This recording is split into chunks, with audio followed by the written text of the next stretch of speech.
Pemirsa, seorang pendukung tim nasional Indonesia tiba-tiba jatuh tak sadarkan diri saat nonton bareng di sebuah kafe di Melaboh, Aceh. Peserta nonton bareng lainnya segera memberikan pertolongan untuk dibawa ke rumah sakit.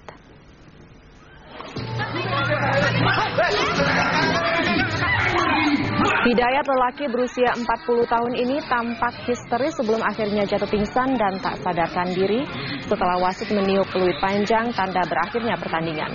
Timnas Indonesia kendati menang 2-1 tetapi tetap tidak bisa meraih trofi sepak bola yang paling bergengsi di Asia Tenggara. Peristiwa itu sontak membuat panik para pengunjung kafe yang sedang menikmati nonton bareng. Sebagian penonton segera memberi pertolongan Hidayat dan segera melarikannya ke rumah sakit terdekat. Hingga berita ini diturunkan, belum diketahui pasti penyebab Hidayat pingsan, apakah karena kecewa setelah tim Indonesia gagal meraih Piala AFF atau karena faktor lain.